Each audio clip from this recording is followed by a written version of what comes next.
Hey everyone, this is part 2 of replacing the valve seals on my truck, which is taking me quite a bit longer than I thought.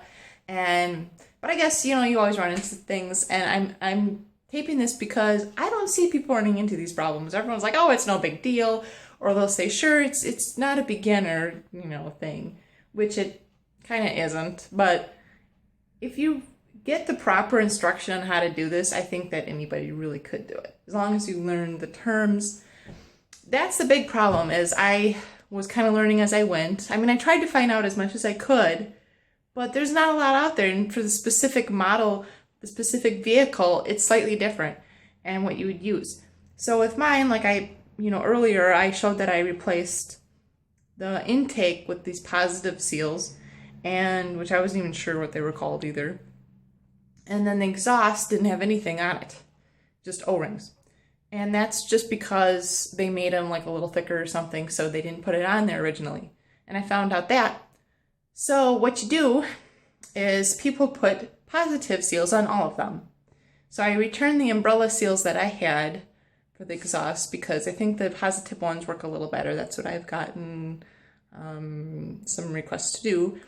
So they had told me, I went on these forums. And the thing about these forums is a lot of people get their terminology mixed up. They'll get umbrella seal versus positive seal mixed up. They'll get the intake versus exhaust mixed up. And they're telling you the wrong things. And I just looked at the book. That's what I went by. And then I looked at and found out from some people who have done this before and probably know what they're talking about. I looked to them for some advice. And they had told me on this vehicle, just replace it with the positive seals and all of them. So it's going to take me a little bit longer to do. I also couldn't get the valve spring compressor in the number 5, above the number 5 cylinder, and on that side, in the last 2 springs, because the booster's in the way, brake booster. So I have to push that forward or take it out completely. I don't know what I have to do, but I don't think that's too hard, because on a first gen, I think you could just unbolt underneath the dash and take out that brake thing. And some other stuff, probably. The master cylinder, you probably have to move that around so you don't bend any wires or anything. But, or lines. But we'll see when I get to that, I guess. So I gotta move that forward just so I can turn that stupid valve spring, which I got a better one, it works.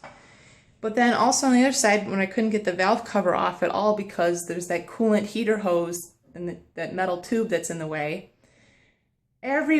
if you look that up online, you're going to find somebody broke it. That's the only reason that people post that stuff online, is because they tried to turn it and it broke.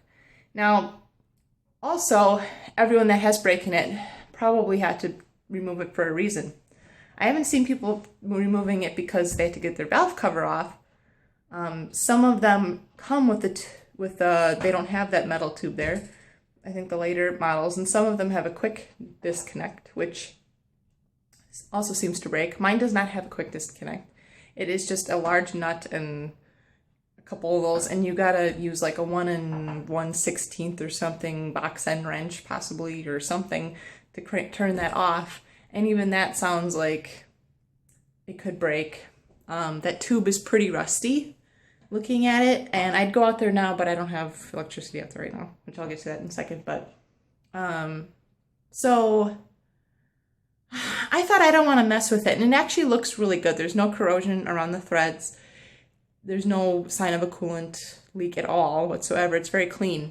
So, except that, like I said, the tube is slightly rusty. So I don't really want to mess with it. So what I'm going to do, and then for future, for anything else, like let's say I put the valve covers back on, did all the work, and something's happening, and I have to adjust something in there, the rockers or whatever, I'd have to take the valve covers off again. And then, every time I disconnect that line, it's just going to put more wear on it. So I don't want to have to do that too much and then end up breaking it. So to prevent going through the hassle of possibly breaking it and creating myself a lot more work, I'm going to do a little bit of work. And I've decided to cut off where it's the closest to the manifold, that tube, so I can take the valve cover off. And so I'm going to cut the tube off, cut it clean. I don't have a tube cutter big enough. It's a little hard to get back there too, so I think I'm just gonna have to use maybe a Dremel tool or something, just so I get a nice clean cut. Don't want any, I mean, you have to drain the coolant obviously, but, or most of it, but I don't want to get any metal shavings in there either, so I'm gonna just be careful. And then I got some heater hose tube that I'm just gonna use. So here you can see this. What's going on here? I got this heater hose tube, 5/8 I believe it is. I haven't done an exact measurement, but I believe that's what it is. So what I'm gonna do is I'm gonna take some of that tube that I end up cutting off and put it in between this, and then there's the other tube that goes off there, and I'm gonna clamp it down. And the reason I have no lighting in my garage is because I had the 2 heaters running, and that popped the circuit like 3 or 4 times, and this is like a 50-year-old circuit, so it broke the circuit. See, as you can see, it no longer stays on. I did some testing just to make sure it was the circuit and not like a short or something, but it's definitely a circuit. So I'm just gonna go to the hardware store and pick one of these up. So look at all the stuff I go into. I have no electricity in there. So this is why it takes me forever to do some of the stuff it does. So, and I got a little metal, or a little small magnet, because my other one was really big and it kept like getting in the way of things, and I was swearing a lot at it, and then it broke, it twisted off. And I mean, it's good to have a larger one for instances of dropping a spring into the engine bay somewhere. However, the small one's probably the best for the keepers. So I will come back and keep going, and I'll keep updating you with what's going on.